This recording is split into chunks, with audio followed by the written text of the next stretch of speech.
Hello and welcome. I'm Laura Bithell, Senior Commercial Content Editor at Raconteur. In this video, we're exploring how CFOs can unlock more value from their defined benefit pension schemes and why now is a good time to start rethinking their strategic role. I'm joined by Karen Parker, a partner at ISEO, to discuss where finance leaders might be missing opportunities and the practical steps they can take to prepare their schemes for action. Thanks so much for joining me, Karen. So defined benefit pension schemes are often viewed as a bit of a legacy burden. Why is that? Defined benefit DB pension schemes have just been a constant headache for companies in the past. So they've been a constant draw on cash resources, they've been an obstacle to corporate activity, and to be honest, they've just been this kind of constant source of bad news. So I think there's a lot of history there. But now the tides have changed a bit. So now we're finding ourselves in a world where a lot of pension schemes are now in surplus, but I think there's still a lot of legacy feeling around the problems that these schemes have caused in the past. Yeah, and you touched on kind of the tides having changed there. Where do CFOs, often miss opportunities when managing their schemes? So I think now we've moved into this slightly different world of surplus. I think it's probably fair to say that some CFOs are taking a breath and perhaps thinking, okay, that's good, I don't have to deal with that so much anymore, and leaving the trustees of the pension scheme to it to manage a scheme that's in surplus. What that probably means is that they're not as engaged as they could be in thinking around, well, actually, is there real value now in that pension scheme that could be of benefit to the business or benefit to, members, employees that they could be looking at? Yeah. And in terms of kind of extracting surplus from DB schemes, what mechanisms are available to CFOs? And I guess how can that be done in a way that benefits the business and its members?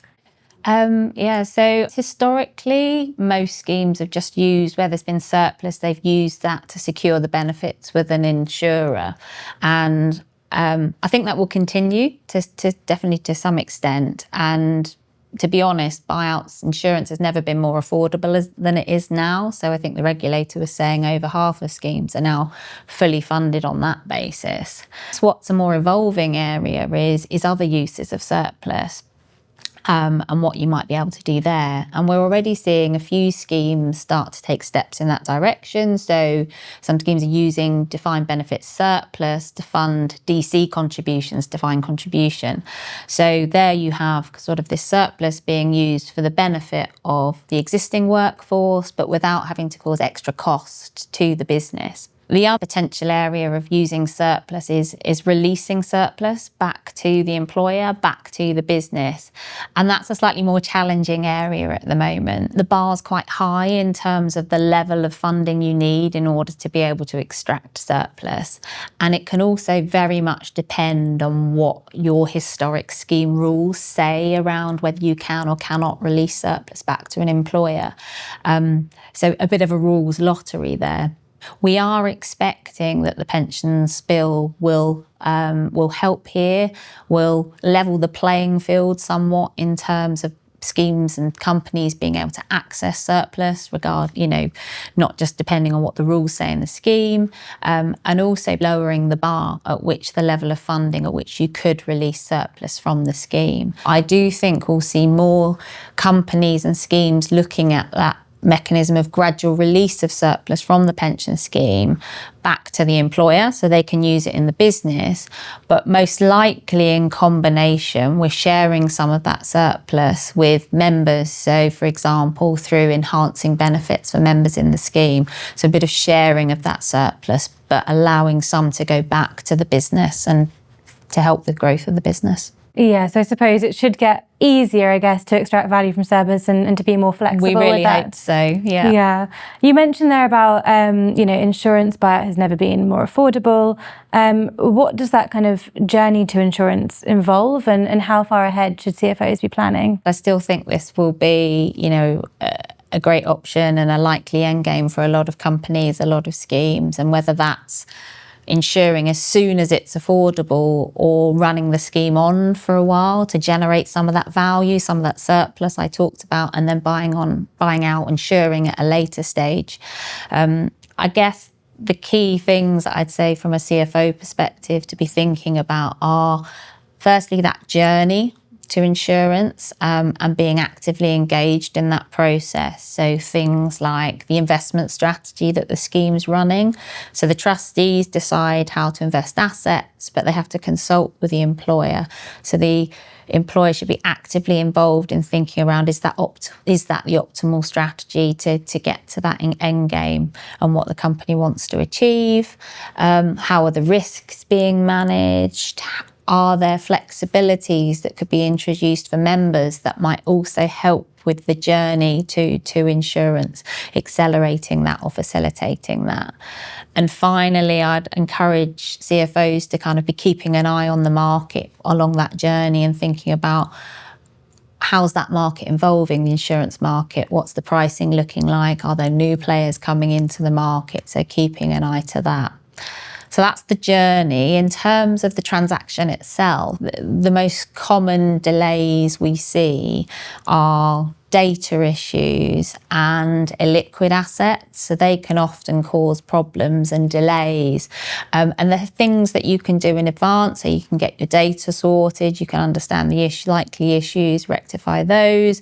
From an illiquid asset point of view, there's things you can do, things you can explore. We've developed our own solution, iFlow, to help to sort of sell those sorts of assets in the secondary market. So lots of things you can be doing in advance to help that journey, because what we often find is that schemes maybe get there quicker than they were expecting to in terms of being able to transact, or something happens, there's a corporate event, something that means that insurance comes up the agenda much quicker, and schemes aren't ready to do it. So the more you can do in advance, the better to get yourself ready to transact. Other things to think about are the accounting impact. So what's the impact of the transaction from an accounting perspective, how that flows through to business metrics and any implications that might have that you need to be thinking about. And also just that internal stakeholder management, what approvals do you need? So managing the trustees, but also managing the internal approvals, the board approvals you might need, and thinking about that messaging ultimately to shareholders if that's relevant. I guess another strategy that can really help is consolidation. How can that kind of support business goals, and what kinds of schemes or situations is that best suited for? Yeah, so I spent a bit of time today talking about surplus and how that's really potentially a strategic asset now that CFOs can be thinking about how that can unlock value for them. I guess there will be a smaller subset of schemes, the smaller end of the market, where perhaps there'll be less opportunity to extract that value, and where insurance is more likely. So for example, for the smaller schemes, when we think of things like the costs of running on the scheme, as the scheme runs on, as benefits are paid, the assets get smaller, then those running costs become a much bigger part of the overall picture. So what operational consolidation can do is really help with that journey.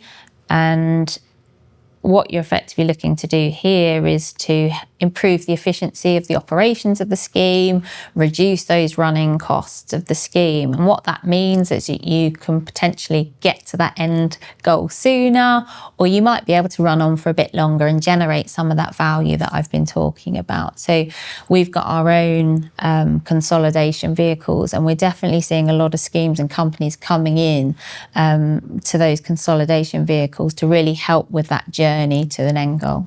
That feels like a good place to sort of wrap up and summarise, but a few things there for CFOs to think about practically. Thank you so much for joining me, Karen. No problem. Thank you, Laura.